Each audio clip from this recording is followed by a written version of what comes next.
That's not it. Come on. So,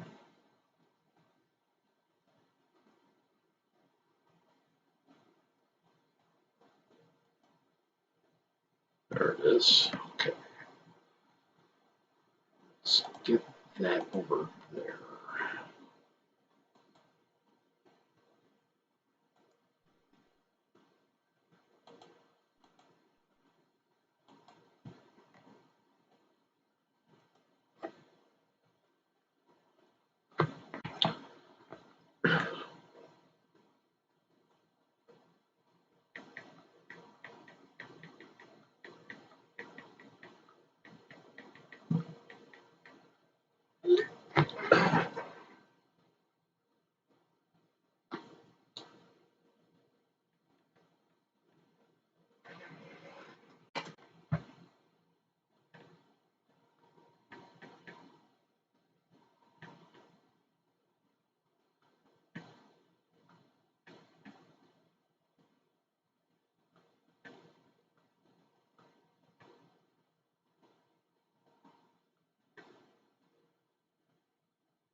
F.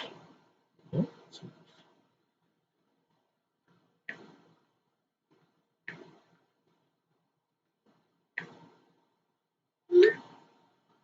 okay.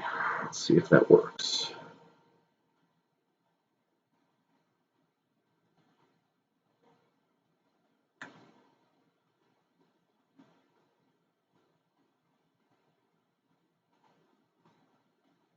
Okay.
Shit.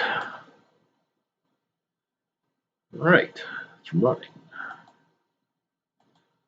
Good.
Close that down.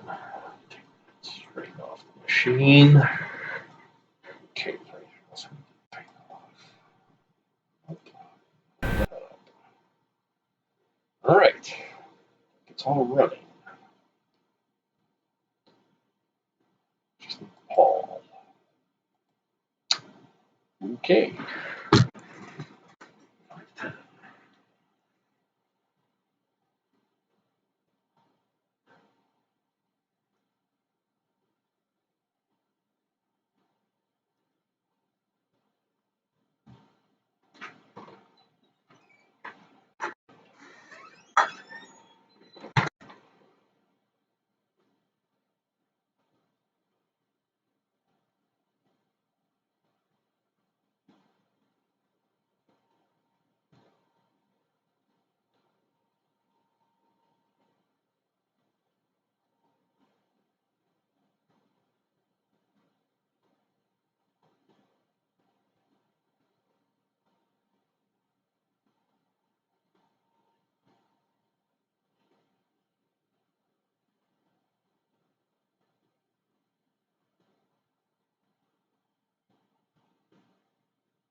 I see Greg and Andrew already signed in. Let's see. I gotta figure something out here.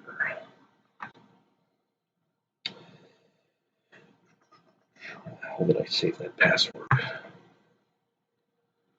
have no idea what that is. Fuck.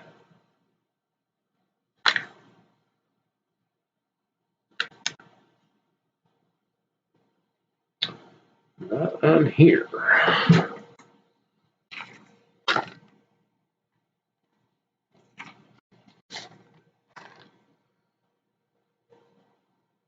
Oh, there it is. Okay.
Hey, Joel, are you near your computer and can hear me?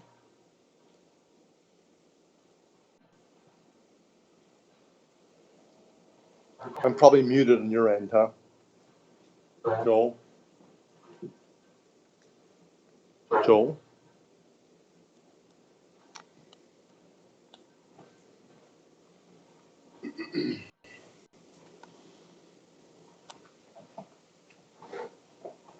Okay. Let me make a list.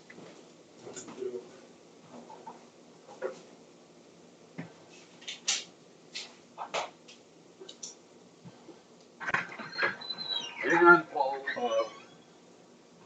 We're actually live. Hold on, I gotta mute your audio. Give me 1 second. Give me a call on my cell phone, okay?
Let me see here.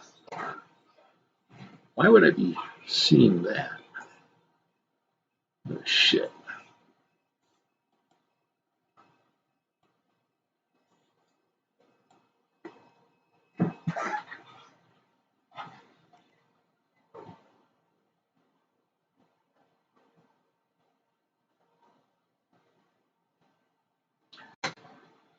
I don't know why I'm even seeing you in the feed.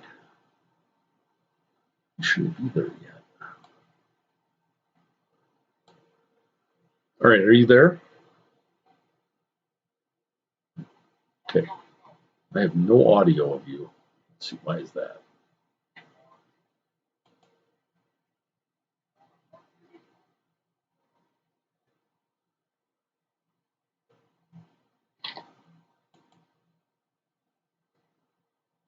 No audio.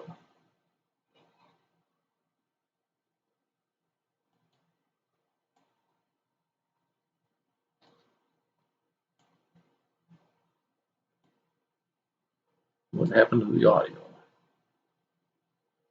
There? Oh, sorry, I'm missing, you know, this is what happens when a rookie is running the professional technical side of things. All right, go ahead and talk. All right, let me put my phone. Oh, that sounds so much better than it did before, man. Wait, but how does it sound now? We're going away from my phone. Except it's a little lost and distant, but the distortion's all gone. What did you do differently? The iPad has a little makes a laptop with a keyboard on it. I'm just using it to hold it up. I don't think it does anything to the volume. Are you hearing me through the cell phone or through Skype?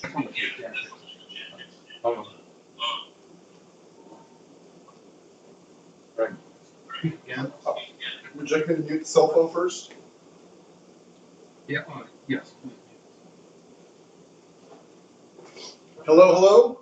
Welcome to my kitchen. Here I am in my kitchen. All right, though. It's as it was before. It's not perfect, but it's not. It's definitely audible. Okay. Anyway, Hear that? Hold on. No, you're still mute. I can still hear you coming through the cell phone. Hello, hello. But yeah, you're coming through the I can't hear you feed. at all, Joel. I'm still talking. I'm sure you're hitting buttons or doing something, whatever it is you do on your end.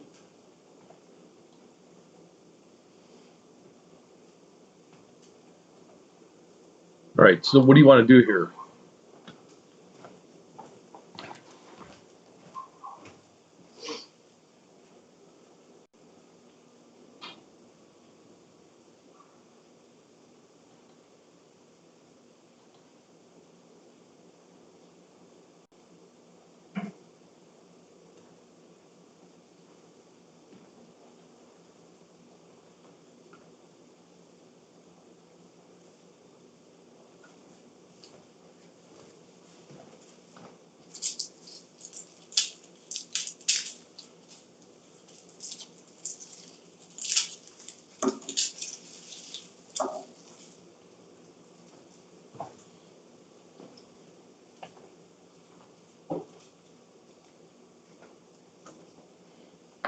Can you hear me at all?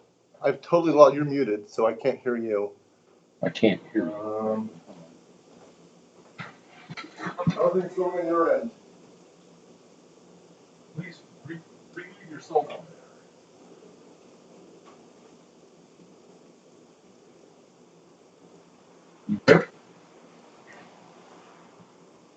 Are you there? I'm here. Remute your cell phone, please.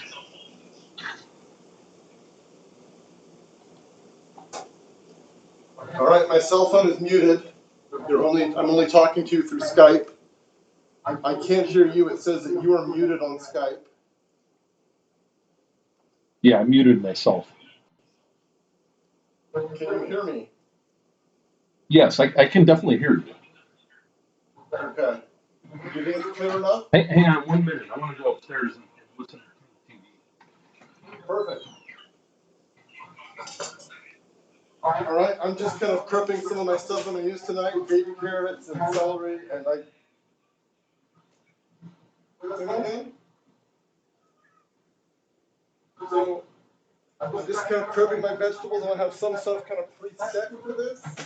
I'm going to go over a few things that I'm doing. I have a couple of notes here, nothing too drastic. I want to keep some of these things in my eyesight so that I can be sure to use them.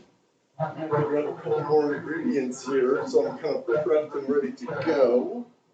I'm looking for a couple more spices. Yes.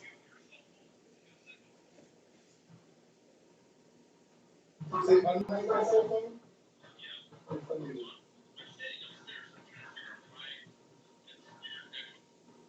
Yeah.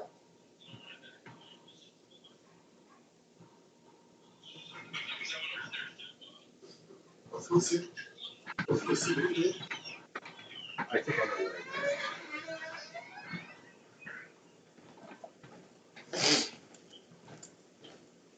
it. I think I know it. Okay, go ahead and talk. Hold on, I'll be right there. Yeah, this is okay. This is different, but that's okay. Here I am. I'm back over here. My cell phone's not muted. I'm going to mute it again. Okay. Here I am in my kitchen. Beautiful Cottage Park.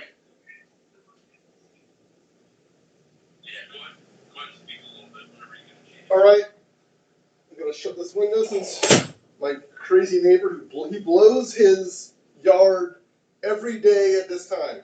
I don't know what, he's retired or something, but I mean, who needs to blow their yard every day? What's that? It sounds a lot better though. That's really good. I think we're going for good enough as opposed to perfect. Sounds a lot better. Okay.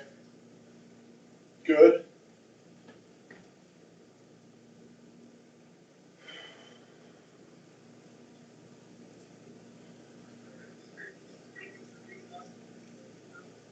Yeah, no, hey Paul, I can't hear you because you're muted. It's just silence. However, I can tell you, I'm watching the feed and it sounds a lot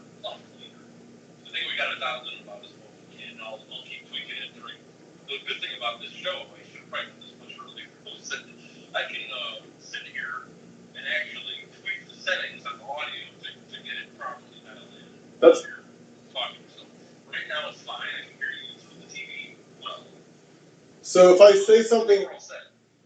what's the delay?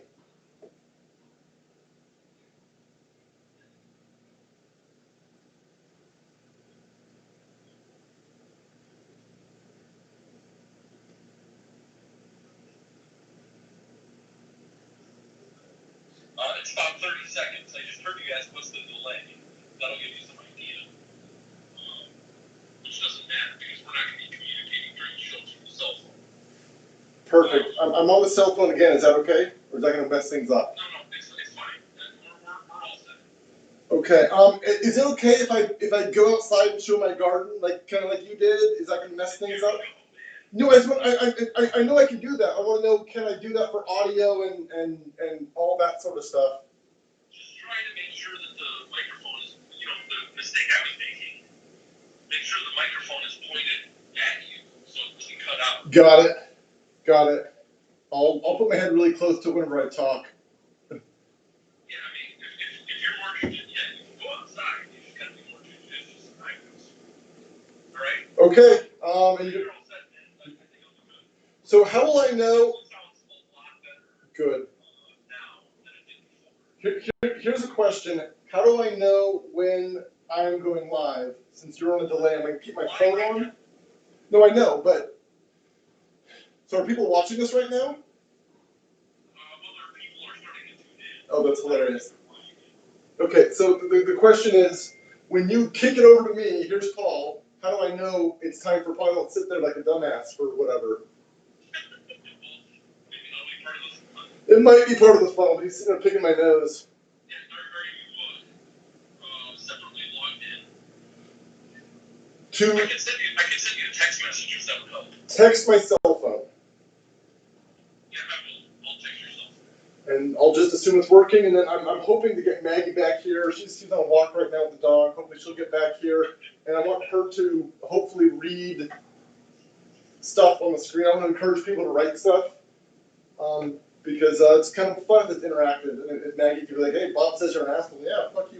You know what? That's a good question. Can I use curse words, or is this a PG-13 show? Come on, man. It's my show. Of course. Okay. By the way, I did put you through my registered images. Just as with all the COVID kitchen shows, it's not acceptable for children. Oh, perfect.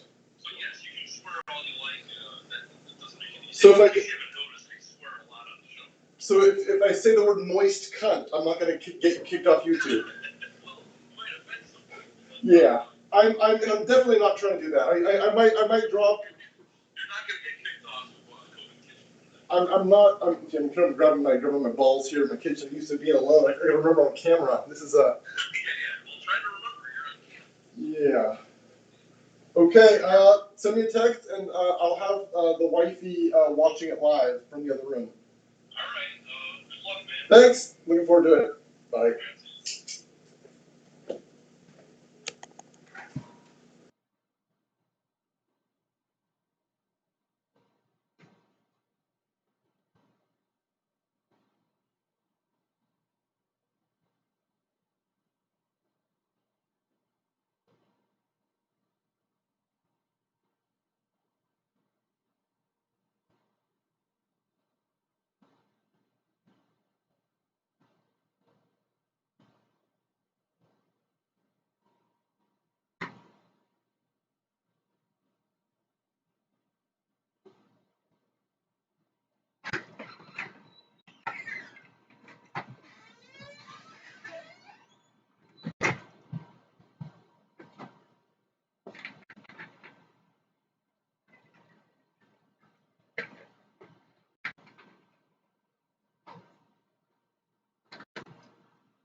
Ooh, yeah. Let's have some fun. Uh-oh. The hell? What happened to the feed? Paul, what'd you do?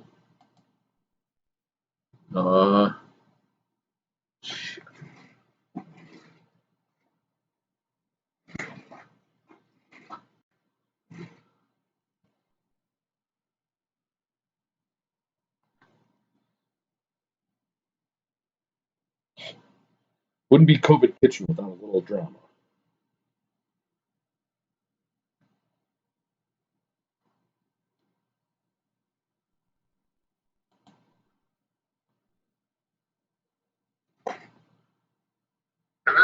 Hey, man, did you drop the Skype feed? Because I lost you all of a sudden. I put it on video. What?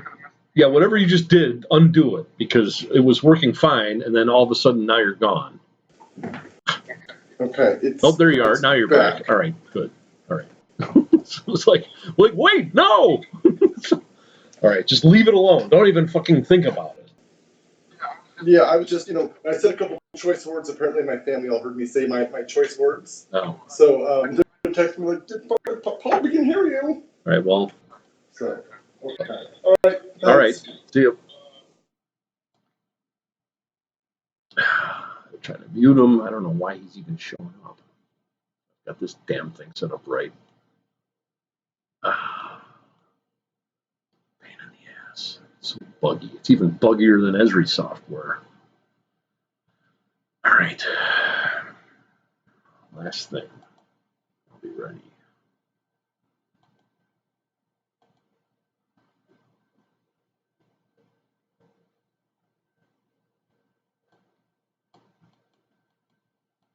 I hope this works. All right. Oh, man.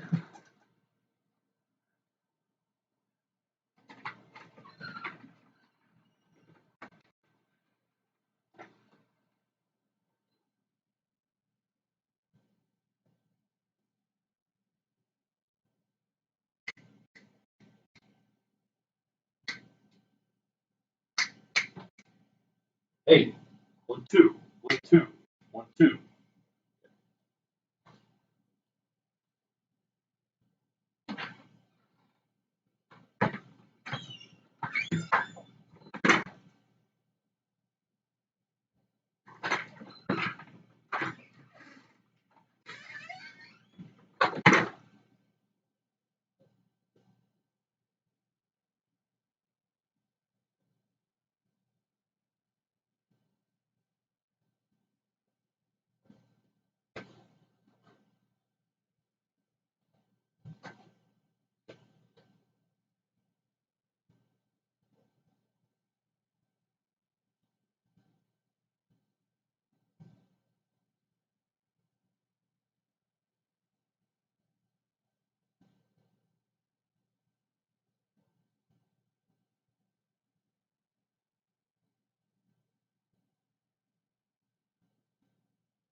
All right.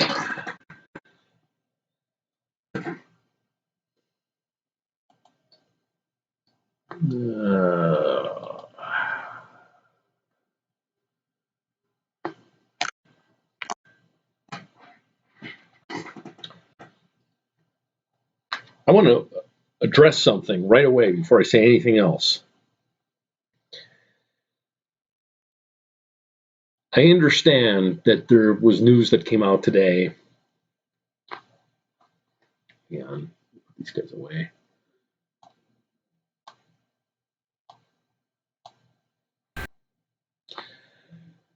All right, this is serious. So, I understand that there was news that came out today that alcohol increases the risk associated with coronavirus and COVID-19. I just have one thing to say about this. Fake news. Welcome to COVID Kitchen. Glad to have you here tonight. What is today? Today's April 16th, 2020. I'd say these are unprecedented times, but they're, I guess all times are unprecedented, but in reality, there's been far greater things. I mean, people are acting like this is Pearl Harbor times 10,000, and it's not. Anyway, I'm really excited for tonight's episode. We have a very special guest with us tonight, Chef Paul with Mulvaney's. By the way, I have to make this very clear right up front, and I'll probably make it clear again. Mulvaney's has nothing to do with this show or anything like that. This is not an endorsement or anything like that. I'm just shamelessly abusing that association. And I will say that again to make that even clearer. However, Chef Paul with Mulvaney's is our guest tonight, as hopefully you'll appreciate. And but beyond that, there's a lot of extra things in tonight's show that I think are going to be really going to be worth your while. So I'm obviously the video guy. Chef fired a couple of people over the last few days. The farm manager, which I'll tell you about later, and then the audio guy got canned because he was in a compromising situation with Walter. And Chef had no tolerance for that, so he basically tossed him. So he had the money available to hire me, and so I'm here as the video guy. And so we have some pretty cool new video features, including, by the way, a double feed. We've got Chef Paul, who's going to be broadcasting from his house. Anyway, it's been interesting because I've had the opportunity to get to know Chef over the last day and a half since he hired me. And I've made these many, many video improvements. And, Chef is a fascinating guy with a fascinating history. His life is definitely unlike anybody else. And, I'm just so lucky to be able to absorb some of what he's been sharing with me about his own experiences. And that's really incredible. One of the things I was really interested to learn was that back when he was in high school, and this will be interesting to you folks who I'm sure are, salivating for more facts about Chef, is that Chef, when he was in high school, was actually on the high school radio. It was a small radio station, a couple watt station. I mean, it was nothing. It had a broadcast range of a couple miles. But he referred to his high school as the Fortress of Safety. And that's kind of where we're at today. The COVID Kitchen is a fortress of safety. And so, I'm really delighted to be a part of that in his later life.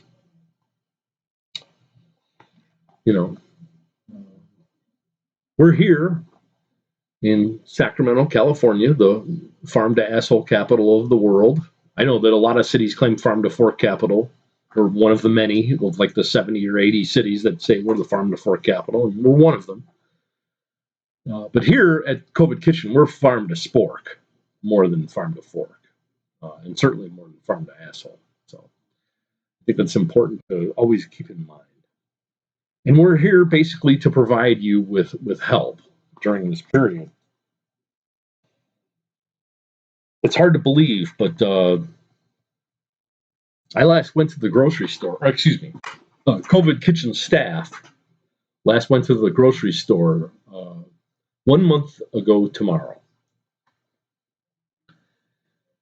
And it was shortly thereafter that Governor Newsom issued his various orders that basically abrogated 3 of the amendments of the Bill of Rights, of the Constitution. I guess only 2 of the Bill of Rights.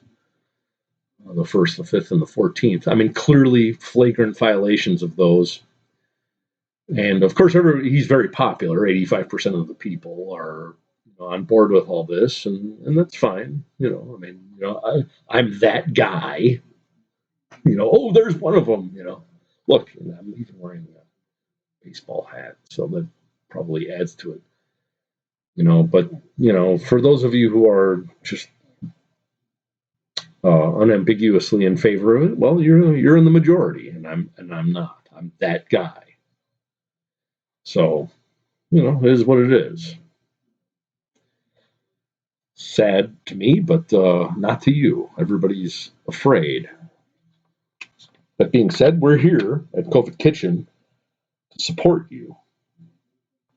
And even though we're not really part of the herd mentality, looks like this damn thing is not going away. I don't know if you can see or not. I'm going to have to fix this. Even though, you may not be herd mentality or, and we're not going to have herd immunity, maybe we can have some herd stupidity defense. I don't know. So I asked a question earlier in the week of a small group of friends, 8 or 9 of us, some of whom are probably watching, to chime in on what a good term would be for like really hardcore virtue signalers about how important it is to be socially distancing and to demonstrate your commitment to fight coronavirus. And I got a number of pretty funny answers, but I'm going to go from now on COVID Kitchen with a suggestion from my brother's gal, Jackie, which is that we call them Corona Nazis. And it has to be said with like a little bit of an Italian flair. The Corona Nazis. And I think that the Italian flair actually is important. So if you hear me refer to that's what I'm talking about, are the people, like, for example, all the people on the radio stations that run Sacramento radio, which I've been unfortunately listening to a lot lately, are members of. So that's just my opinion. All right, let's get past all this nonsense and virus-specific virtue signaling and talk about some good things. All right. Because we're here at COVID Kitchen to help you survive, especially tonight. Even though it's the land of the diseased and the home of the slave, that doesn't matter, right? I mean, we can go back to enjoying our lives as much as we can. And let's find some happier news. First of all, I want to do a few shout outs to people who have had birthdays recently. I had one not that long ago, but Jim sends his birthday wishes to Jamie. He wanted me to make a point of saying that he did that. Maria has turned 27 recently, and that's great. My cousin. Back in Illinois. Happy 27th to you, Maria. I'm sure you'll enjoy those years. And Greg Smith, I don't know if you're watching or not, but Greg, happy birthday to you. I know you have a birthday right after mine. And for those of you who I've forgotten since, I apologize. I don't know your birthday. But anyway, appreciate that. Anyway, we've got a great show tonight. We really do. We've got guest Paul of Mulvaney's, and so he's going to be teaching you some really great survival tools, and that's going to be really handy. Hang on, I'll change my glasses for a second because it's impossible for me to read. I am going to cook as well. I'm going to make a quick dinner that'll take about a minute or so, because I'm a video guy and I don't know how to cook. So, and Chef is upstairs sleeping one off. So I will cook, and since he doesn't know any better, I'll show you what I'm doing. So tonight is going to be the debut of Thirsty Cam. Yeah, and that's very exciting. I know that many of you are Thirsty fans, and so we're going to have a running Thirsty Cam the whole time in the corner that will keep you updated on what Thirsty's doing, and so I know that'll be exciting. So you're basically getting a buy one get one free tonight, and that's really cool.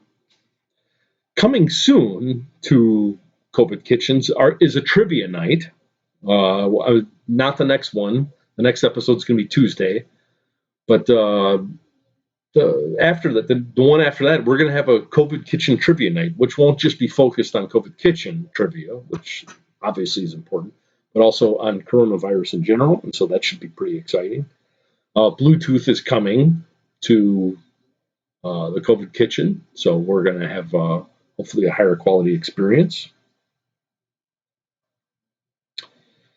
The farm, like I mentioned, the farm manager got fired. The peas all fell over, and when Chef discovered that, I think the peas are still alive, but the chef got so upset at the farm manager that he fired him.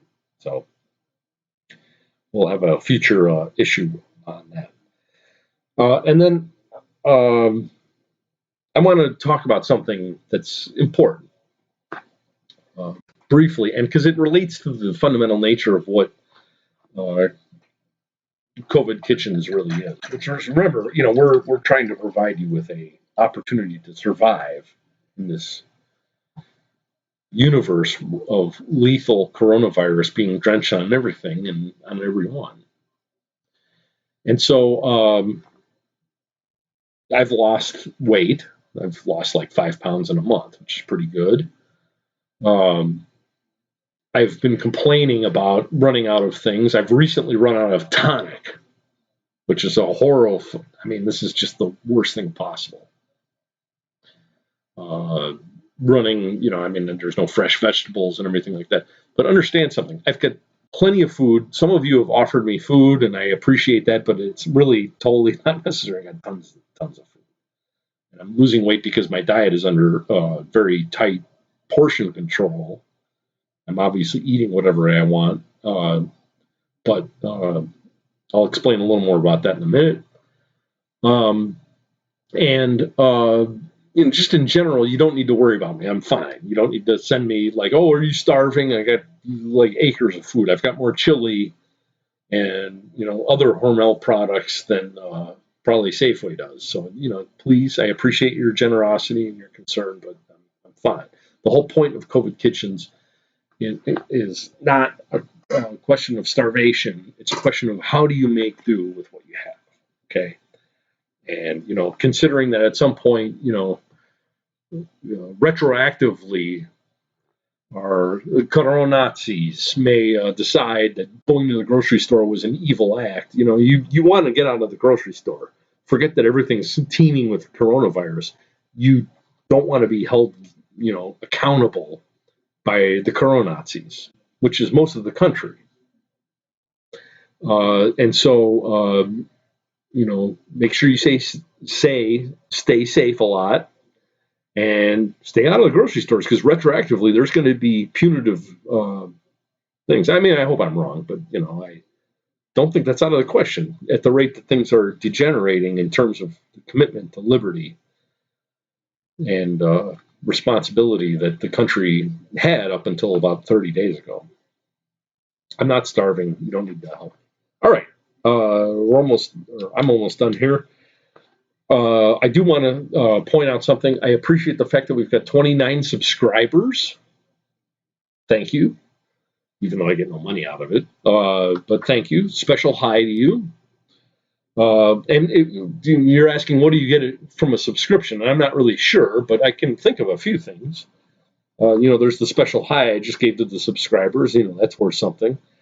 You get access to Thirsty Cam, which we're going to debut here tonight.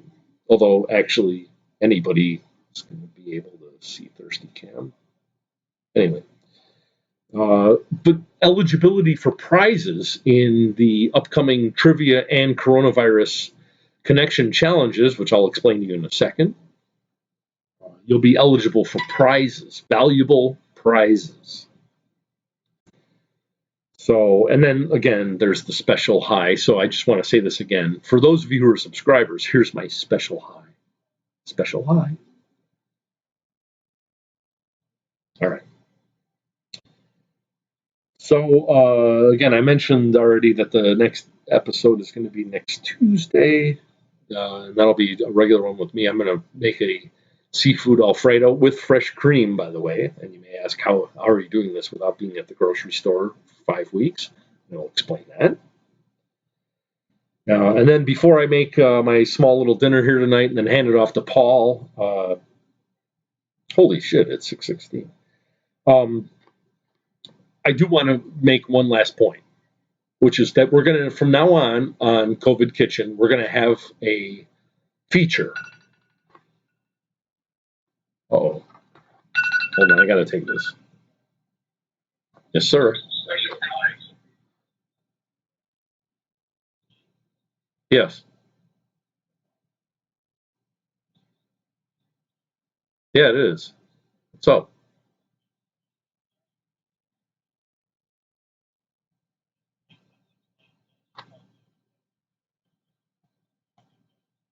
Oh, okay. Well, I'll fix that in a minute. Okay, I'm almost done, and then I'll be able to focus on it. All right. All right. I appreciate the technical support tips. I don't have even though I'm the video guy and I should have all this stuff figured out, I don't. So for now on, my face is blocked by begins right at 6. Yes, I see that. I can't do anything about it because I'm just one guy. I'm almost done. So enjoy begins right at 6 p.m. because it's a nice rich font. Anyway, whatever.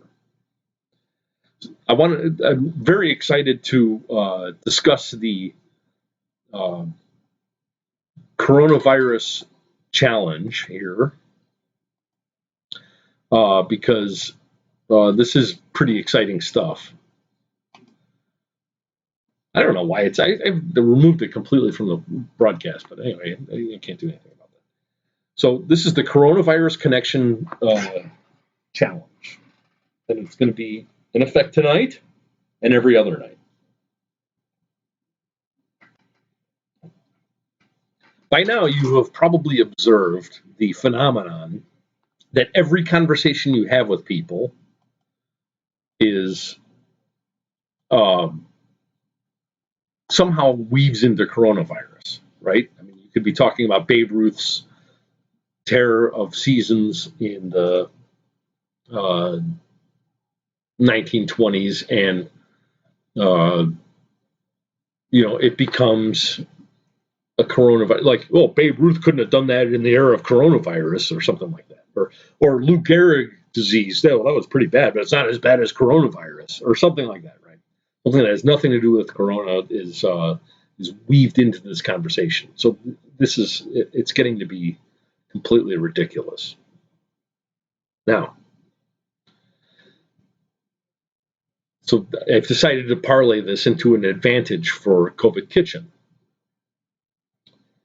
We're going to have the coronavirus connection challenge, and anyone can chime in on this on the chat.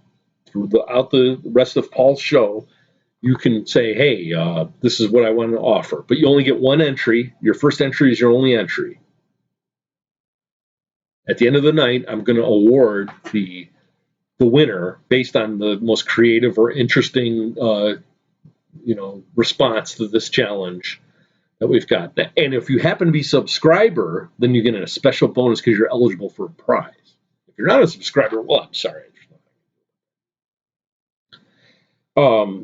But your challenge is to connect what the night's theme is to coronavirus. So tonight's coronavirus connection challenge is the 1969 music festival in Woodstock. Go. Good luck. All right, last thing I'm going to do before handing it off to Paul is I'm going to just briefly show you, since I'm a video guy, I don't know how to cook anything.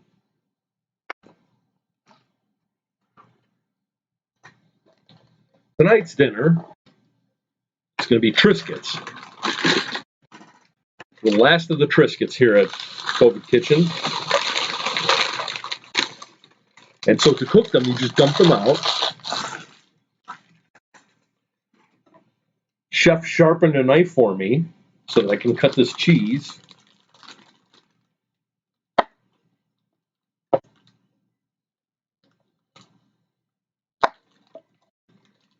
And from there, well, you know, you're going to be on your own.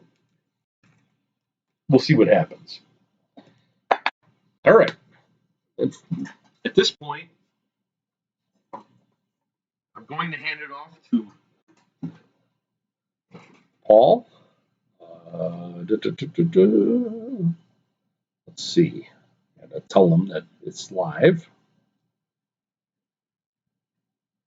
I understand that I'm having technical problems, but I'll fix those and then go upstairs and luxuriate on the sofa and eat my delicious Triscuits and cheese dinner. Because remember, I didn't explain this, and it doesn't matter.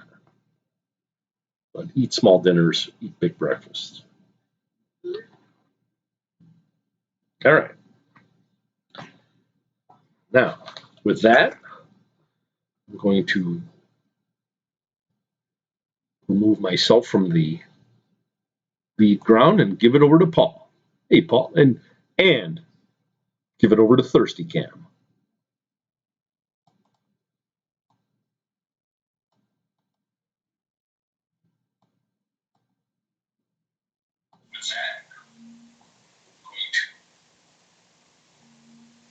Myself from the ground and give it over to Paul. Hey, Paul, and give it over to Thirsty Cam.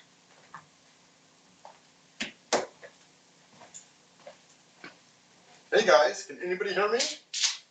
There's a 30-second delay, so.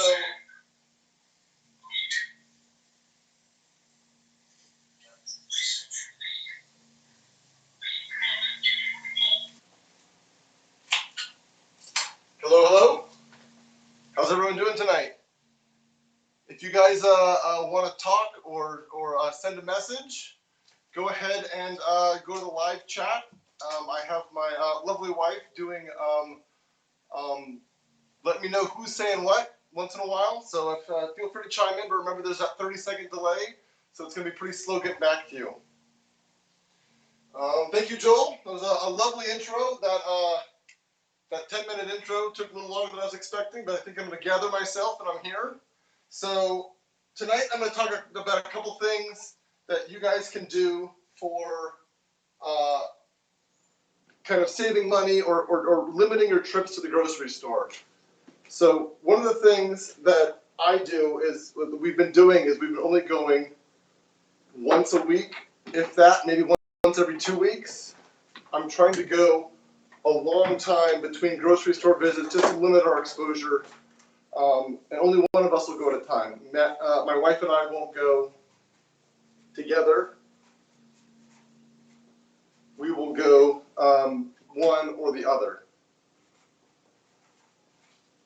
With that, just 1 second.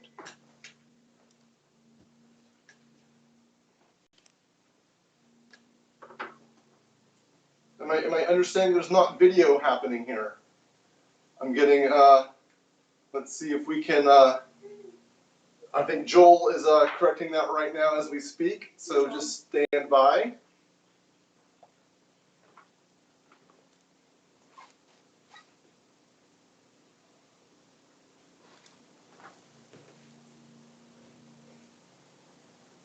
What's happening, Joel?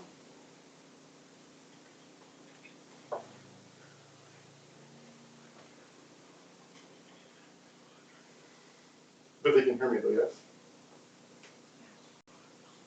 No.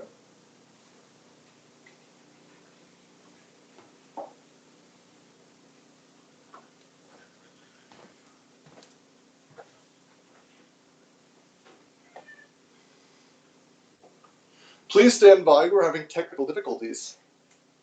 This is a new experience for me and Joel. Well, Joel, I'm new to this altogether, but so it's a complicated web of Skype to Joel to YouTube through software and all kinds of other drivers that are making this happen. So we appreciate your patience. You guys just please stand by.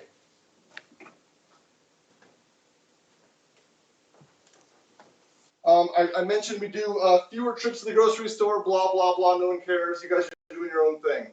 But what I do with that is I'm able to buy larger cuts of meat that might be scary to some people.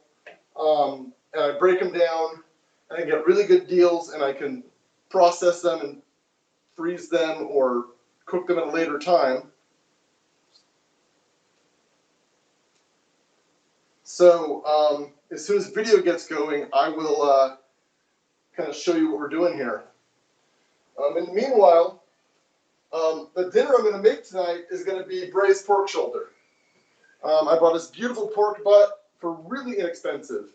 The beautiful pork butt. Am I on video now? Hi, Mom. So great. Thank you, Joel. Fantastic. Welcome to my kitchen. We're here in beautiful Cottage Park.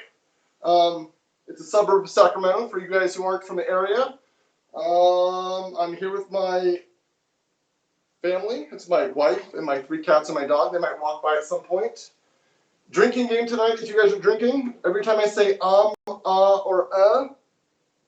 take a sip. It's fun. It's fun for the whole family. It can be cranberry juice. All right, so let me show you what I got here on the counter. This is a pork butt, pork shoulder. It's a roast. People make pulled pork. You can do anything out of this thing. This thing is the coolest piece of meat that comes off the pig that's not bacon.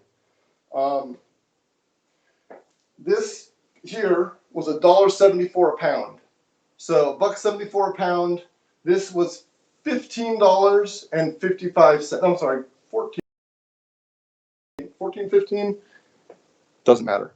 This was less than $16 for an entire. Let me try not to get pork on the computer. There we go. This entire first, and I got 5 full meals. We did 2 because it's 2 of us, and then we got lunches for the next day or later in the week. Don't be nuts. They're actually fairly easy to deal with if you have a couple of tools. The thing about pork shoulder is it's a really fatty meat. It's beautiful for making sausage. So I'm going to make sausage out of this top part. I'm going to season it up real nice. And the other thing to think about with pork shoulder is you want to cook it low and slow. So either you do it in a smoker or you do it all day in a crock pot. Me, I don't have time for that. I use a pressure cooker. So if you guys can see this little guy over here, it's my handy dandy Cuisinart electric pressure cooker. I probably use it twice a week. It's my favorite tool in the kitchen.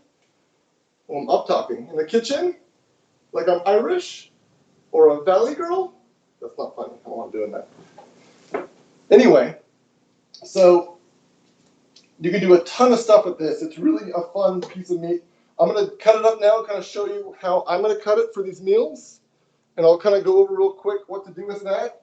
And then we'll get on to tonight's dinner. I'm going to wash my hands real quick.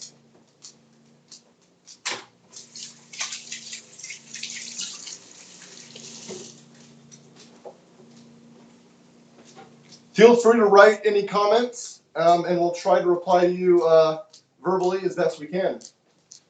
All right, so when you get a pork shoulder, you have this big, awkward shaped bone in here. And the best thing you can do, I'm going to bend down here so I get the pork and me in the frame, is to find the bone and cut around it.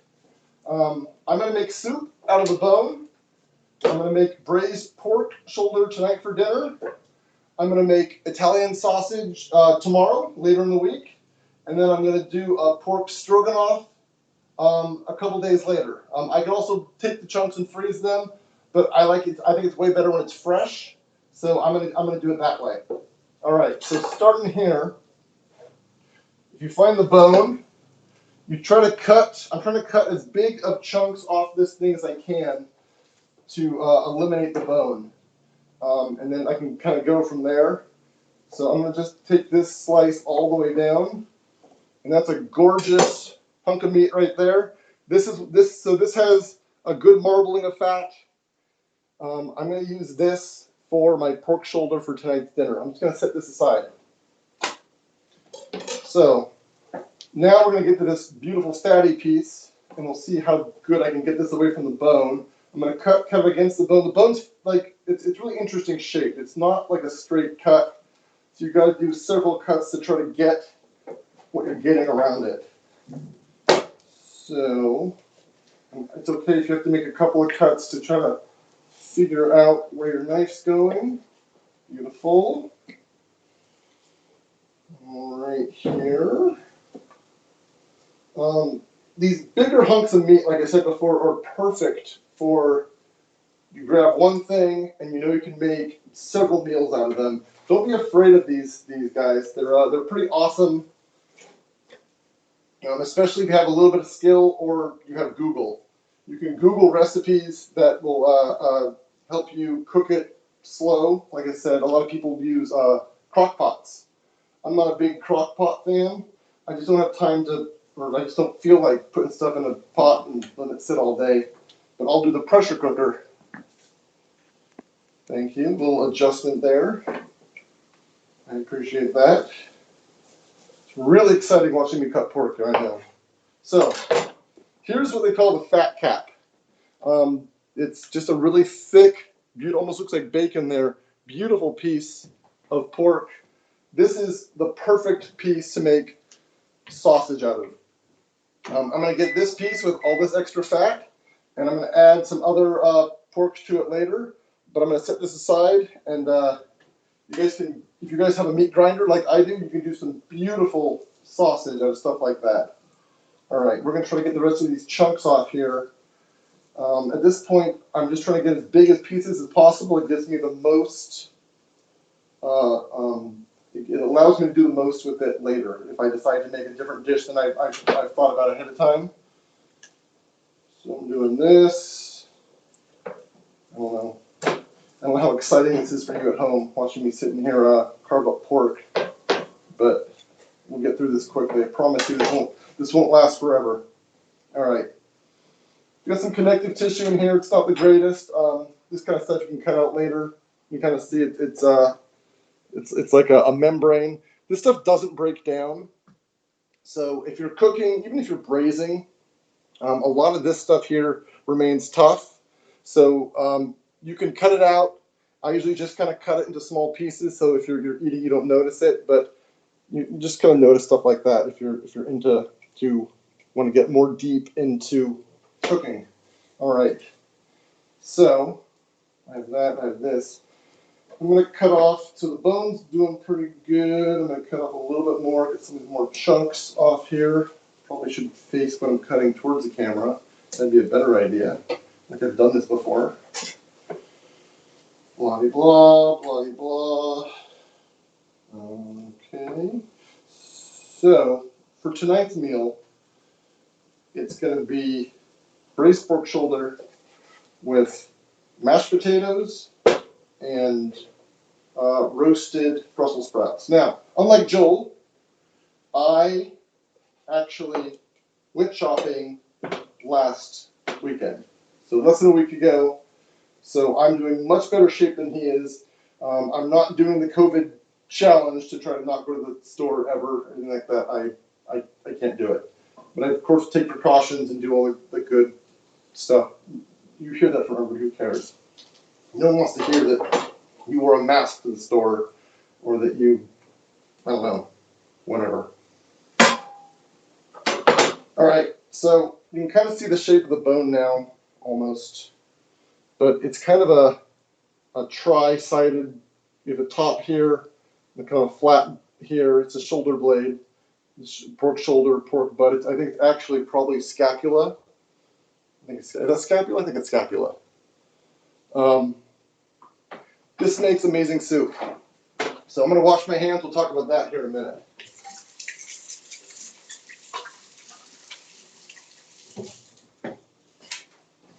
All right, so I got a couple Ziploc bags here. I'm gonna put the pork shoulder right into the zippy bag, and tomorrow I'm making a soup out of it. For soup, it's real simple. You do onion, celery, carrots, garlic. You put it in your pot, fill your stock pot. You can do some herbs. You can do a little bit of salt. You want to cook it 2-3 hours. What I did last time, and it worked really well, was I did all those things and I sauteed them first. And then I put them in the pressure cooker for about 40 minutes, and I had delicious soup that night. So there's one meal right there. I'm gonna toss that in the freezer. Oh, look at that. And this cool Lagunitas cup here. That's kind of fun. Oh, what do you know? I got a cool Lagunitas beer right here. That's also fun. So I'm gonna go ahead and top this guy. I've been really into the hazy beers recently. This is a little something hazy by Lagunitas. Lagunitas is a California brewery. It's kind of bright. Can't see. Anyway, it's a delightful beer. It's gonna go well in this braise. It's gonna be pretty tasty. If you guys have any comments, you feel free to say something. Tell me to shut up. Tell me to hurry up. Tell me to slow down. I'm gonna taste this beer. I've been talking a lot.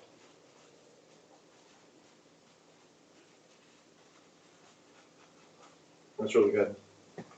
Quite delicious. All right, lost a piece of meat in the grill. Let's get the goner. Okay. So, I think pauses are okay. I think I don't need to talk the entire time. Once again, I should kind of get down into this. So right now I have my sausage. Some of these smaller chunks here. I'm gonna go ahead and toss in my sausage pile. Last time I made a pretty good Italian sausage. Just 1 second.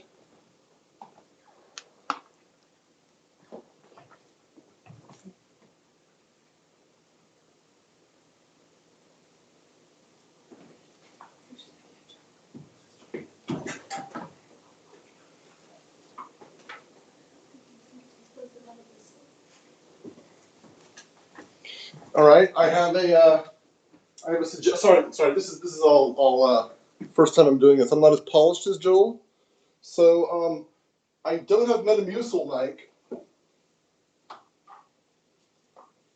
but I do have copious amounts of fiber. So if you need Metamucil, I will send some your way. All right, blah blah blah blah blah. Okay. Tonight's dinner, sausage. I'm gonna make stroganoff out of this. I'm just gonna kind of cut these into portions that I can put in zippies, or I can vacuum seal it later. I'm gonna get these portioned out and out of the way. Good sharp knife, always important. All right. You didn't like my lemon? There's a homegrown lemon right there in the camera. Okay. This is all fun and all. I'm going to set these aside, but let's get to the cooking, shall we? So, I'm going to wash my hands. All right, we're going to change out the cutting board. And we got porky pork on everything. Okay. That one's on the floor. That'll be for the dog. All right. So, the basic braise, which we're doing tonight, a braise is a meat. Usually, it's a tougher meat. Oh, by the way, just this is for Joel. Joel, if you're still listening, I have all this tonic here. It's Rayleigh's brand, but it's tonic. But it hissed when I opened it. But I don't know. It's a little bit flat. I mean, let me see. Oh no, it's quite bubbly still. It's pretty good, but I don't want it. I'm just gonna go ahead. Yeah, that's who wants open tonic? There we go. Let's get we'll recycle this because we're really green here. There we go. All right. Now that I got rid of that nasty, still bubbly tonic, we can get on to the cooking. I love you, Joel. All right. So we're going to do our braise. Like I was saying, a braise is a meat, usually it's a tougher meat. I'm using pork shoulder, and we're gonna braise it in a liquid. Braise just means to cook low and slow, or the pressure cooker, which does the same thing, is going to cook it kind of high and fast, but it's the same sort of same difference. All right. If you guys watch Spice Island, I'm going to toast some spices here. I have coriander, I have fennel, and I have cumin. Pro tip, if you can find the spices in your Hispanic aisles in your grocery stores, this is about a third the price of a jar from McCormick. I always put bay leaves in my braises, and I usually keep a few up here. These here came from a friend, Mike. Hey, Mike, look, I got a bay leaf from your tree. Thanks for the free bay leaves. I'm running low, so I actually bought some. Bay leaves go for about $8 a jar in the store, or your Hispanic aisle, you get a giant bag for 99 cents. It's a pro tip for you. All right, so I got my fennel, coriander, cumin. I got it in a dry, it's not non-stick, it's just a dry pan. I'm gonna crank this up to high and get this sucker going. There we go. So when you are toasting spices, when I toast spice, and a little pepper in there too, just for S's and G's. I do high heat in a dry pan, and I keep them moving. You'll know you're doing a good job when they start to smoke a little bit. I got my mortar and pestle here already set up. You don't want to overcook them, you don't want to burn them. You want to make it nice, nice and toasty. I'm going to grab back my pork cutting board. I'm going to start portioning out these braised pork shoulder chunks towards camera. All right. I'm going to do kind of medium size. In the restaurant, will be a little bit bigger than this, but I'm going about this size right here. I don't know. It's about maybe half the size, or about the size of a Rubik's Cube, maybe a little bit smaller. Hard to tell. But I'm going to get these beautiful pork chunks out of this. There we go. Keep my spices moving in the pan. So it's kind of an interesting blend I've been doing recently. It's you wouldn't think to mix coriander and the cumin and fennel, because fennel is kind of a more sweeter spice, but fennel goes great with pork. Man, it smells amazing. The cumin will cook a little bit faster, but that's okay in this situation. I don't mind if it's a little extra toasty. So I'm gonna move this aside here. I got my pan here. I'm gonna move this here. This is for the garbage. All right. Try to keep clean hands as possible.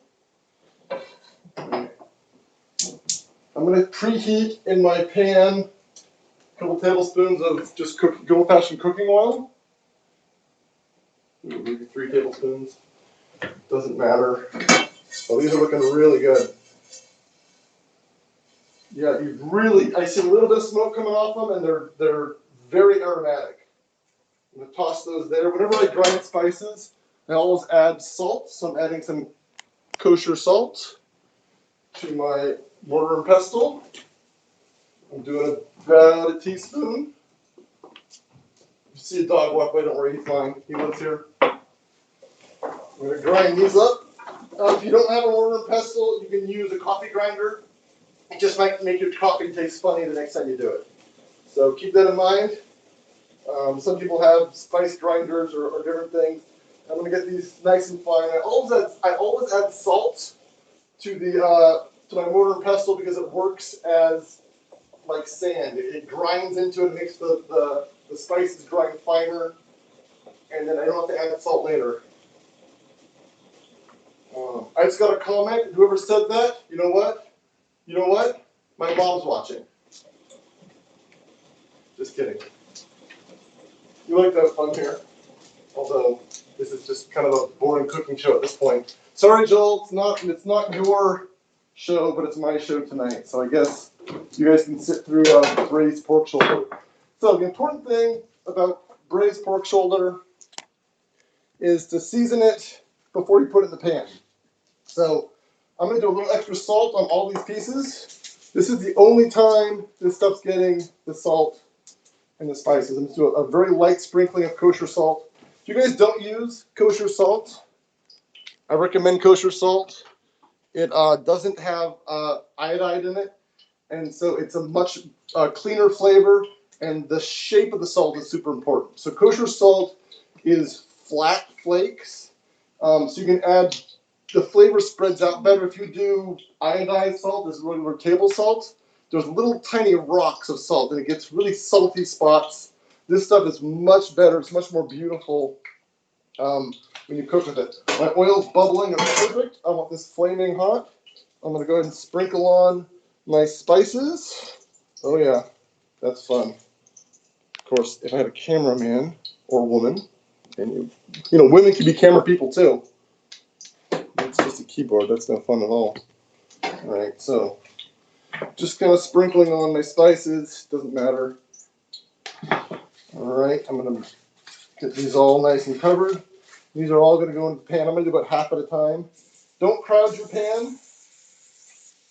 You want this to get it's flaming hot. You want this to get a nice brown. I might be able to fit all these actually. A nice brown on one side. You don't want to. I use paper plates, by the way.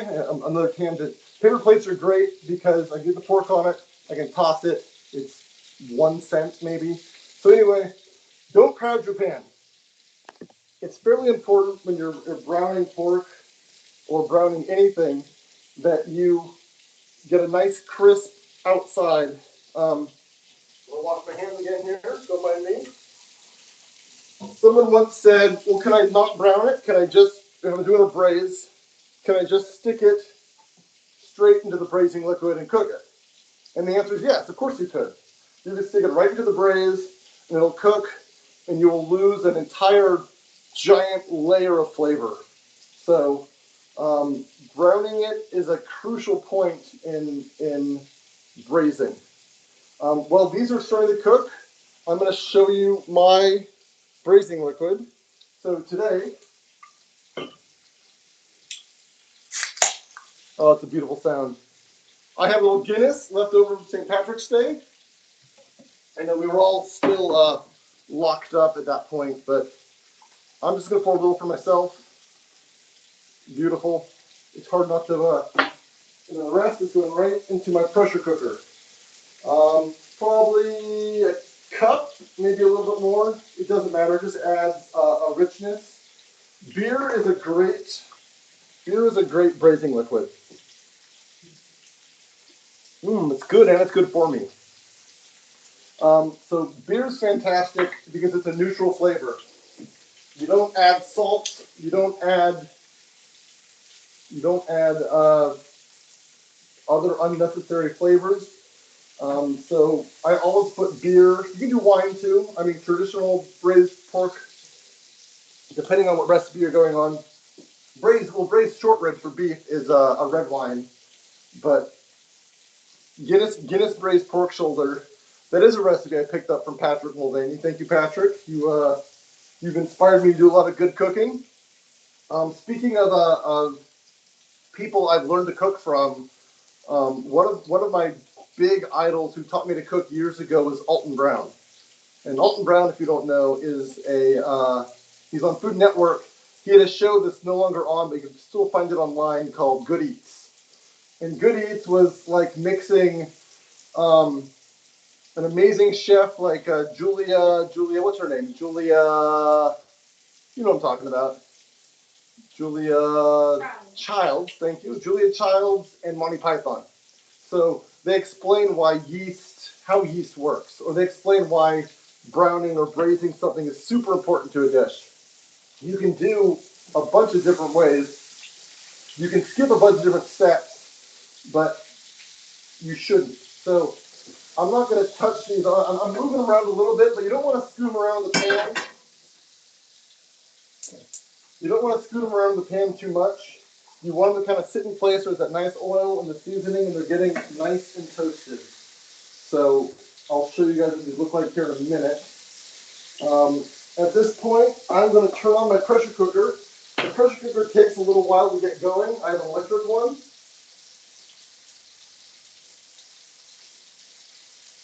Sorry, don't forget to stay hydrated, guys. Hydration is the key to success here. And don't hydrate too much when you're cooking. Your food will turn out terrible.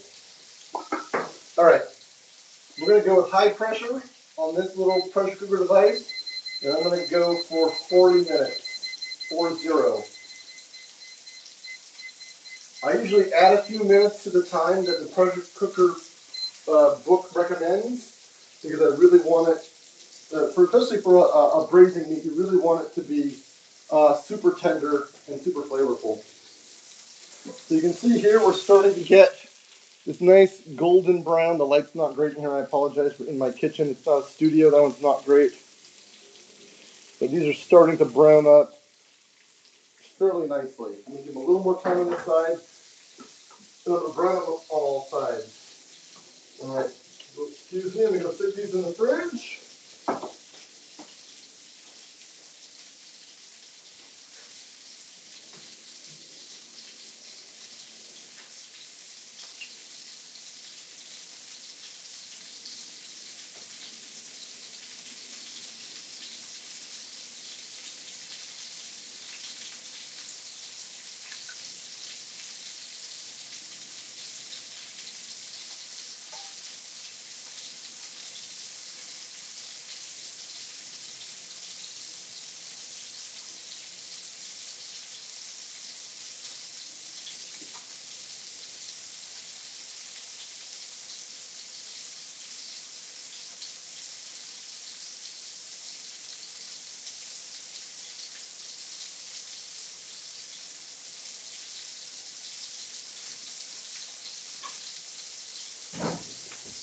Okay, I'm back.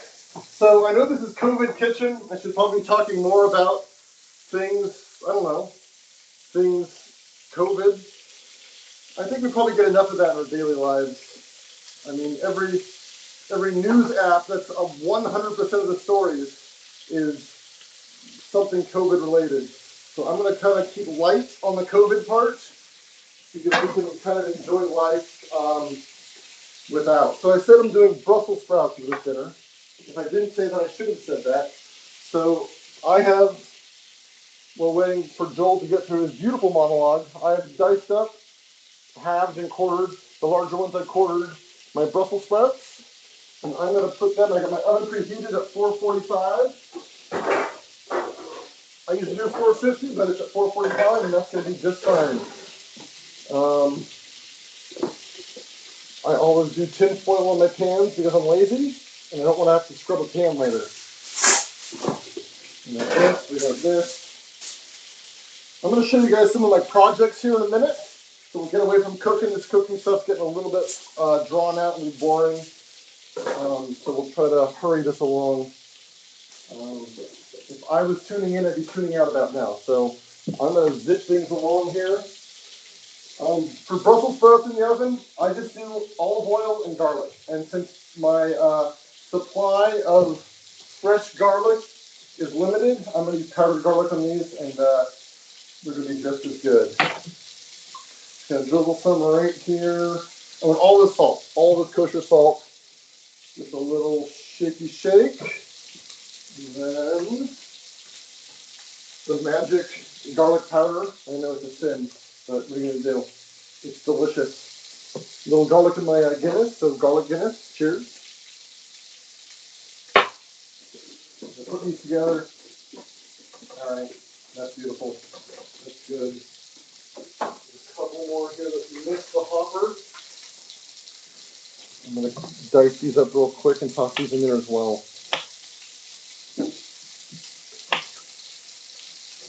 I hope this isn't the last COVID kitchen because of me.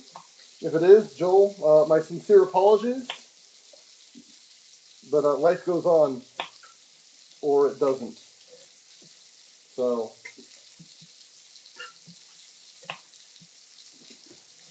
Um,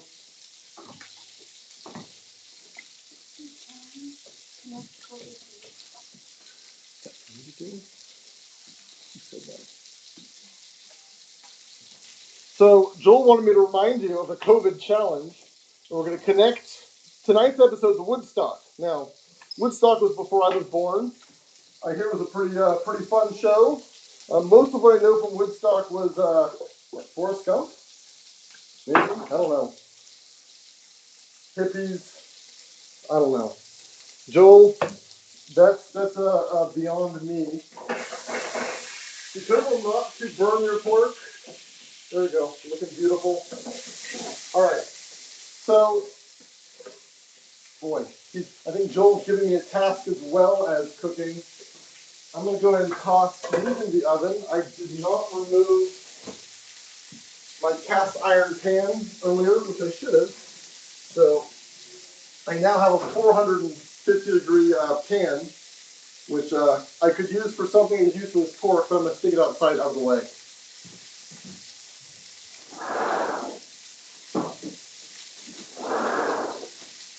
You guys bear with me. I'm gonna move out of the kitchen here in a minute. We'll get on to something a little more fun. I've got to get this stuff going. All right. Pork is browned. I've turned it to almost all the sides. You see this beautiful golden brown. I'm going to go ahead and toss this into my braising beer. Right here. And then I'll show you my next couple of steps. I'm going to turn this down to low. I'm going to add about 2 cups of beef broth. Beef. You have my wife open this for me. I had trouble with the, there we go, I got it. There we go. You don't need to cover it all, but okay. So now I've got all those beautiful spices and oil and pork fat in the pan. I'm gonna go ahead and use this disgusting pork spice covered cutting board because everything I'm doing next is going right into the pressure cooker. It's all gonna get cooked. So, this stuff's pretty simple. Some of this stuff's a little bit, I bought some of these spices, these celery last week. Try out a little bit more.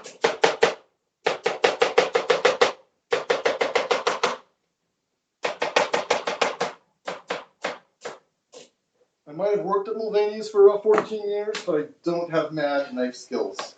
That's what you get. So celery right in the pan. So the French have an amazing, oh hey, how about that? An amazing base for their soups and stews. It's called mirepoix. Mirepoix is, thank you. Mirepoix is celery, carrots, and onions. Now the in New Orleans, the shoot, what are they called? They're the what a great time not be able to think of a word. The chefs in New Orleans who do New Orleans style cooking do a very similar dish because they're French related, but they, instead of carrots, they use bell pepper. So I'm doing kind of a mix of both for mine tonight. I'm going to do carrots, celery, onion, and bell pepper. And you'll notice I put my carrots right into my pressure cooker.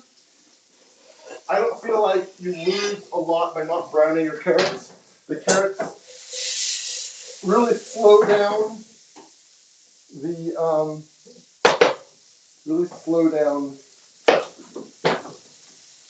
the cooking process of the onions and the celery. I don't know if you can see any of this. Yeah, I apologize. I'm not used to videoing and having things I'm doing on camera. I'm sure this is just a smash hit with the COVID audience. So I'm just doing a rough chop. This is all going into a braise. I don't care about uniform pieces. I'm not a chef in a fancy restaurant tonight, or any night. And so I'm cutting, I don't know, you can kind of see right here. these pieces finger size, maybe a little smaller. I want to get these kind of brown. I'm not going for caramelized. I just want some of the water cooked out of them right into the pan. So that's what, 4 stalk celery, 1 stalk, 1 whole red onion. The French usually use, or the Creole, that's the word I was looking for before, the Creole cooking, they use a lot of yellow onion. I have red onion in the house, so that's what I'm using tonight. And they use a lot of green bell pepper. I have a red one. It's going to add a lot of sweetness and flavor to this dish, so I'm going that route. I will give you guys a quick tour of my hand sanitizer factory next, and maybe even the garden. If I can get out to the garden, I can show you what I'm growing to try to keep vegetables and fresh stuff going for the summertime. I usually do a garden. I think this year it's more important than ever. We don't know how the supply chain's going to be going. Once again, just a rough chop on this. It's all going into the pressure cooker. It's all going to get cooked. I just want to get cook it a little bit ahead of time in this delicious pork fat and oil and spices that's already in my pan. All right. Here we go. I promise you we're almost done with this boring part and we'll get on to something that I think is a little more interesting at least. You might not. You might have already tuned off. You're watching Netflix or, I don't know. You guys caught up on Lion King? Tiger King yet? That show's pretty crazy, huh? It's really funny for about 3 episodes. Then it gets a little dark. We watched the new release 7th or 8th episode last night. The latest on Netflix realized they had a huge following on their Tiger King, and they did like a reunion show. The saving grace to that was Joel McHale. Joel McHale hosts it. It was fantastic. So if you enjoyed Tiger King, you'll enjoy the reunion special with Joel McHale. He kind of asked the questions we were all thinking. All right, these need to cook for a few minutes. I'm going to turn this up a bit. My pressure cooker's coming to heat nicely. The carrots are in there, the beef's in there, the beer's in there, the beef broth is in there. I'm going to add oregano. So I have fresh oregano from my garden. I pre-washed this. If I was, well, I can add the whole thing as is, or I can just peel off a bit and chop it. Sometimes I like to give it a bit of chop, a little more flavor. I'm going to do a little both. So some chops, and then the rest of the stock I'm going to add right to the pressure cooker. You know something that goes really great with pork? Well, applesauce. Everyone at home, name things that go great with pork. Yes, that does go good with pork. All right, so I'm going to grab my beer. I'm going to grab my laptop. It's going to be awkward because I don't have another hand. All right, beer's staying behind.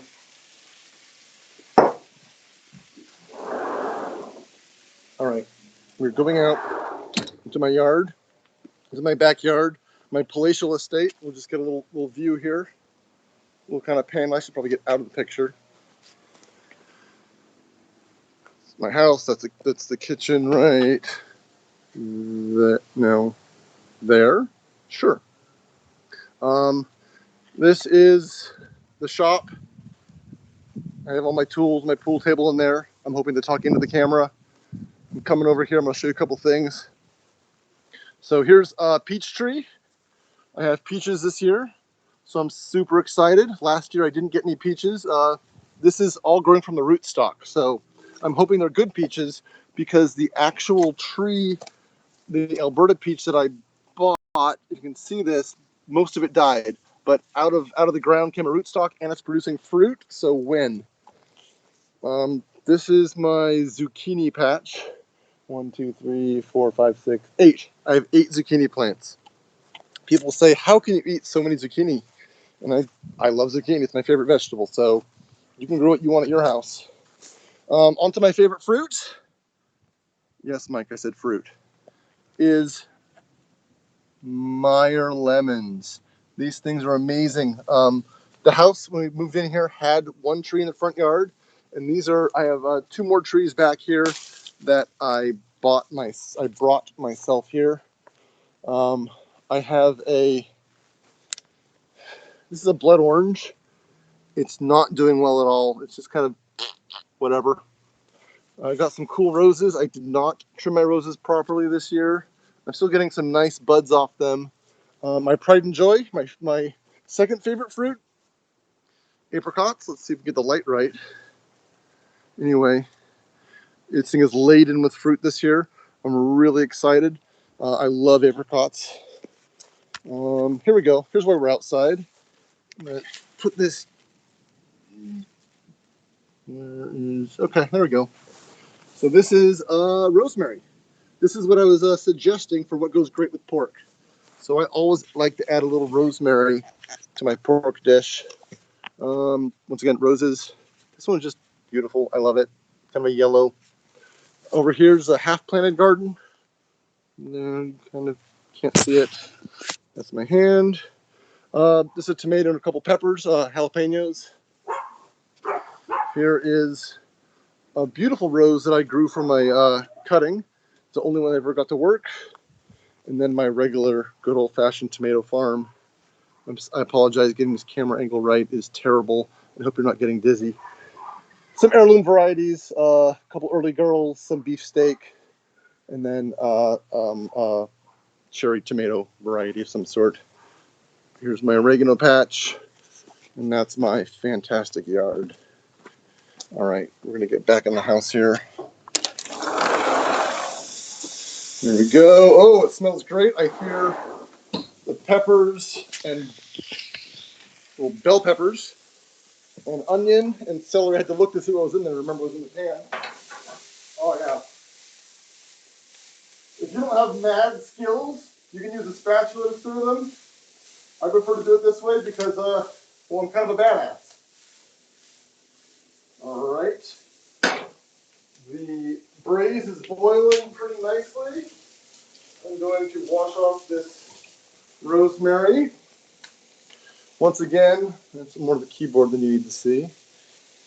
Once again, I'm just going to take my finger, slide it through. Nice clean stem, handful of rosemary.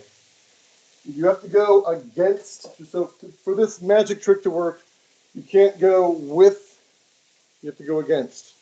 It peels right off. Fantastic. You guys are so much smarter for watching this. You guys are going to have dinner parties when we're over this. You're going to impress your friends. You're going to, you know what? I'm just going to do about half that for a lot of rosemary. I don't even want credit. When you show your friends that rosemary trick, tell them you thought of it yourself. You know, that's for you guys. All right. This stuff here,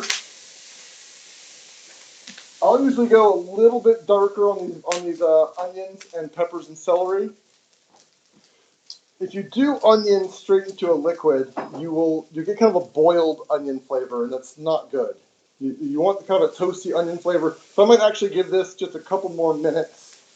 Like I said outside, I have 3 Meyer lemon trees.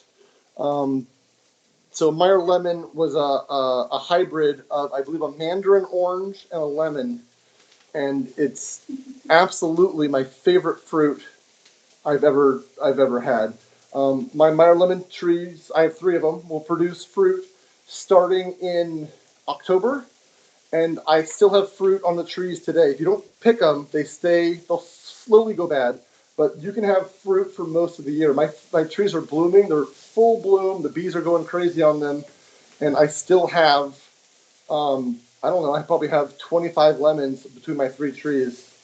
It's just great. We'll do, the wife likes puckeritas, so her drink of choice is tequila, soda water, and either lime, but this time of year it's going to be Meyer lemon. They're fantastic, sugar-free if you're trying to avoid the carbs, that sort of thing.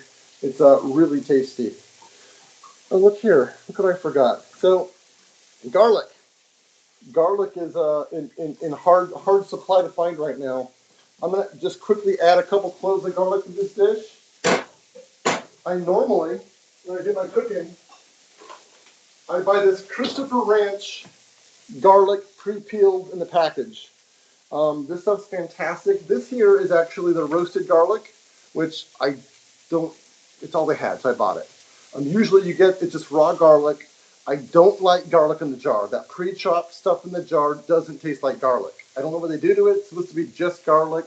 It's preserved with something. It's not good. So either go, I recommend you go fresh, or this Christopher Ranch. I'm not getting paid for them, by the way, but this Christopher Ranch garlic is fantastic. I'm just gonna toss a couple of these in this pan.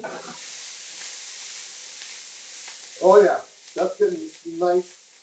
How I want it. All right, so I have one more trick to this braise. One thing that I learned to do, I like a good gravy with my braised meats. You do a rough chop on this, nothing fancy. Big chunks are fine because they're all going to go in the pressure cooker and cook down nicely. So a lot of your gravy recipes call for making a roux, which is flour and butter. And then you add your stock, whatever chicken or whatever you're using. You can use bouillon if you're poor, or like me, when I don't have any cans of stock, or I haven't made any stock recently from scratch. I have a better way of doing it now. I take my braising liquid, I put my vegetables in, and I'll usually toss in a zucchini, maybe 2 zucchini, maybe some eggplant if I have it. After it braises, I'll pull out the meat, I'll put it in the oven, and I'll reduce most of the braising liquid with all the vegetables in it, and then I'll hit it with a stick blender. And so you get all the really nice onions and celery and carrots and bell pepper and zucchini in this case. Zucchini's gonna go right in the pot. It's just gonna cook. It's gonna add bulk. It's gonna add vegetables. It's gonna add a little bit of flavor. So it's gonna go right in the pot. So I'll reduce it by half in the same pan I'm using here. And then, if you guys don't know what a stick blender is, it's just your good old-fashioned immersion blender. This was a gift from my sister Margot. She gave it to me, I don't know, 10 years ago. One of my favorite tools. It's fantastic. It's great for making delicious sauces like we're doing tonight. All right, so, oh, it's beautiful. Look at that. Oh, it's getting a little dark on the. Oh, that's nice. All right, that's good. That's good enough. I'm gonna add this to the pressure cooker, just like that. I think I've added all the ingredients I've wanted to. I can always add a little bit of salt later if it's not salty enough. So this is gonna start counting down time once it comes to pressure. Got my lid all set up. That's going. Brussels sprouts are looking fantastic. I'm gonna turn those off. Only thing I didn't do is my potatoes, and I can do those here shortly. But let's take a little, let's see here.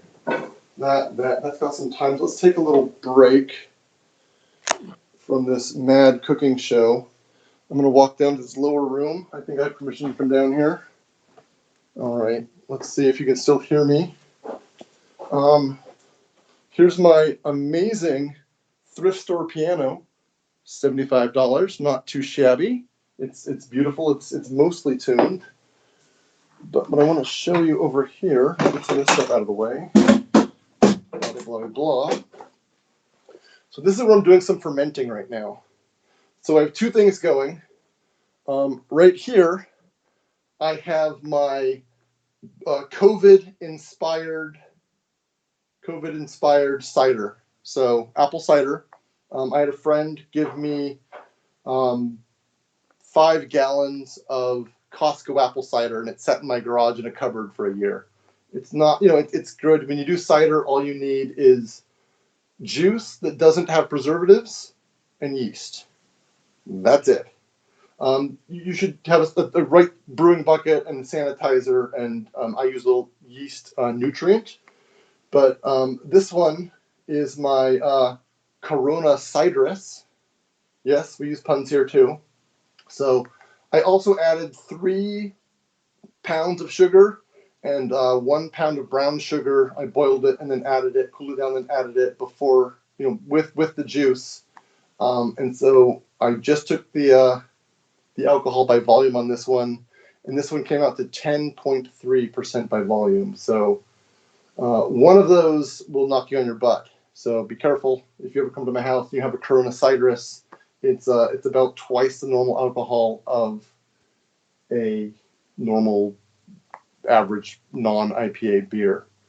All right, now right here, no, the camera's backwards. Here we go. We're gonna switch the second bucket. So here's my Citrus. This here is my COVID-19 hand sanitizer. So this is kind of a fun experiment we're doing. I had a bunch of hooch. So I made prison wine. So prison wine is anything with fruit juice in it or juice or sugar you can get your hands on, and bread yeast.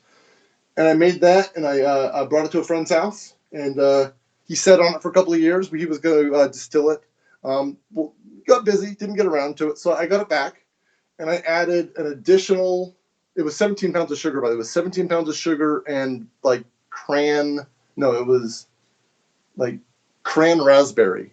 A couple gallons of cran raspberry, 17 pounds of sugar. So what I did with this is I measured the alcohol by volume. I had all my numbers down. It was about 12%, which is pretty high, but I wanted higher. But I wanted the yeast will only go so high. Different yeast varieties have different amounts of tolerance they can make alcohol. This is my Corona Citrus is a champagne yeast. Champagne yeast can go maybe 18%. That's pretty high, usually 14, 15%, because as you know, champagne's a good brut champagne is really dry. And so dry, not sweet. The yeast eats all the sugar and turns sugar into alcohol. I should backtrack. For those who don't know brewing, you make your whatever it is, if it's cider or beer, and all that sugar the yeast converts into alcohol. So this one, it sat in the garage for a couple of years. It's probably not the greatest to drink. So I added a bunch more sugar and a little bit of water, so it'd be a lower alcohol but a higher volume. Because when you distill, you want a higher volume. So I know stills are illegal here in California, but you can do essential oils, and I bet I can get away with doing hand sanitizer. So in about a week, this bad boy should be ready, and we're going to do a little hand sanitizer. There might be little tastes here and there just to make sure it's good for our hands, but we should be able to get a fairly strong alcohol by volume out of this. I think we can get 80% or so, not 80 proof, but 80%, maybe higher. My friend Mike, my friend Bob, who has the still, could tell me more about that. But that should be a fun project here in the future. And then up here is a little air gap. If you watch, you see it kind of moving, the little bubbles. That's the yeast. And the yeast is eating the sugar, converting it to alcohol, and creating gas. So all those little bubbles are happy yeast. As they say on Monty Python, they say on Good Eats, it's the yeasts burping and farting. Burping and farting. That was fun. All right. Here we are back. This is off. My Brussels sprouts are looking pretty sweet. These are gonna be just fine. I'm gonna pull these out of the oven. I don't mind Brussels sprouts that are room temperature. So I'm gonna pull these now because they are done. Let me grab a pot holder. And then we'll pull these out of the oven. I'll do this without burning myself. All right. Here we go. Oh, it's gorgeous. Little toasty, little garlicky, little oil on there. We'll just set those aside. While I was talking, the pressure cooker came to pressure. So I put it for 40 minutes. The little magical countdown says we have 39 minutes till deliciousness. I am going to go ahead and start doing my potatoes. But now would be a good time, if you guys haven't taken a break yet, I'm going to hit the restroom, but I will be right back.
Okay, so I don't have a thirsty, but I do have 3.5 rescues. This here is Spumoni's. He's in the kitchen now. He's a pretty good chef. He mostly likes to cook dried cat food, and his secret recipe is he does nothing to it. It's just cat food. But I'm not gonna tell him that I told you. He might have heard me here. We also have my beautiful German Shepherd, Hank. Hanky Hank. Let's see if I can get him in this shot here. So this is Hank. Hank, sit. Good boy. So Hank was a rescue from Front Street Shelter. For you people who are still doing this whole COVID isolation thing, it might be nice if you guys could adopt a pet. I know the animal shelters are really looking for people to foster animals right now, but that is Hank. He's mostly a good boy, and he sometimes listens to me. All right. Fun. And I have 2 more cats hiding around here somewhere, but who wants to see my cats? The answer is nobody. Nobody. Except there's, okay. So, I'm going to grab this really quick, folks.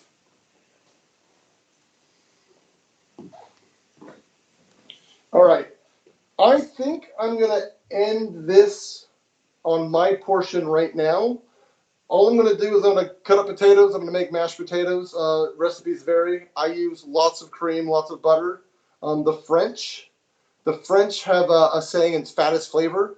So the best mashed potatoes I make, which I won't be making tonight because it's Thursday and not dinner party, is equal parts heavy cream and butter by weight to potatoes. If you've never tried it, try it. It's freaking amazing. And then I always recommend you use ricer. So it's like a giant garlic press, but for potatoes. You'll get really nice, creamy potatoes, no lumps. I don't use the ricer unless people are coming over because I don't mind the lumps. But if I'm making like dinner for friends, I'll always use the potato ricer. So, like I said before, I'm going to finish off this recipe. This pressure cooker has 35 minutes left. I'm not going to make you sit through this. I'm not going to keep talking. I'm going to sit down and have a glass of water. Just water. Well, with Meyer lemon. Oh, yeah. That's awesome. Okay. So, I'm going to take my my braising liquid out. I'm going to dump it in the pan with all those delicious vegetables. I'm going to reduce it, turn it on medium-high heat till it reduces by about half.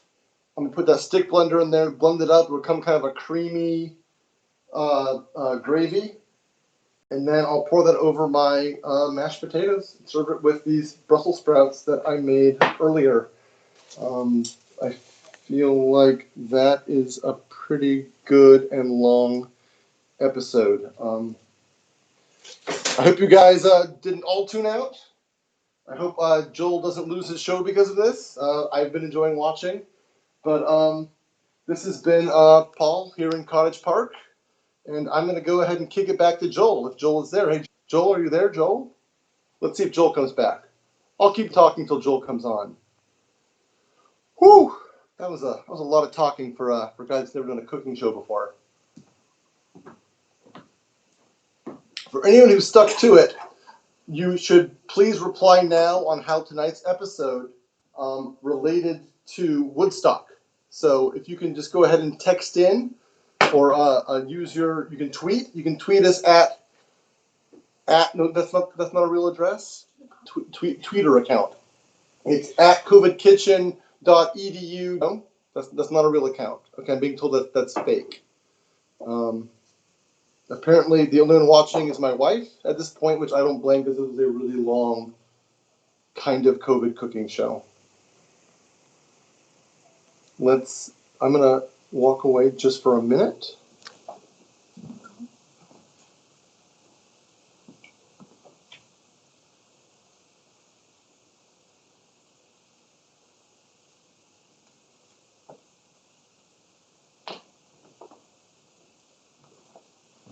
And I'm going to really enjoy this dinner tonight here at COVID Kitchens Extensions, or whatever you call this. Once again, I want to thank Joel for the opportunity to speak to his audience, if any of them are left. It looks like I'm no longer in the picture. Good night, guys.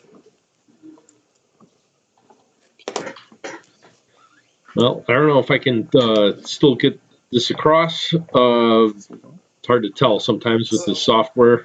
But anyway, I appreciate all. I'm told we're still on. Still on, still going live. I'm still trying to work on Because this. there's a 30-second delay. And thank you guys. Thank you for tuning in. You can find us on Instagram and Snapchat at COVIDKitchen2020. I'm told it's not real still. Okay. In the future, you're going to be able to tweet, Instagram, and Facebook us. And if you still have a MySpace account, that's cool too. All right. I am signing off. And I think Joel is signing off, or he might have something else to say.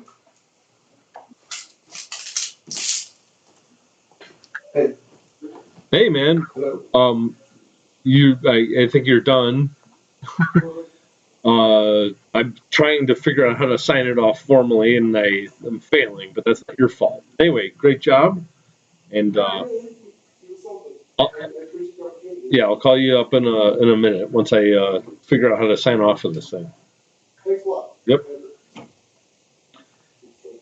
All right. So for those of you who are still on, and I'm having some video problems, even though I'm the video guy here at COVID Kitchens. Thanks to Paul for everything he did. And we'll see you next time here on COVID Kitchens. Tuesday night is our next broadcast. Look out for that.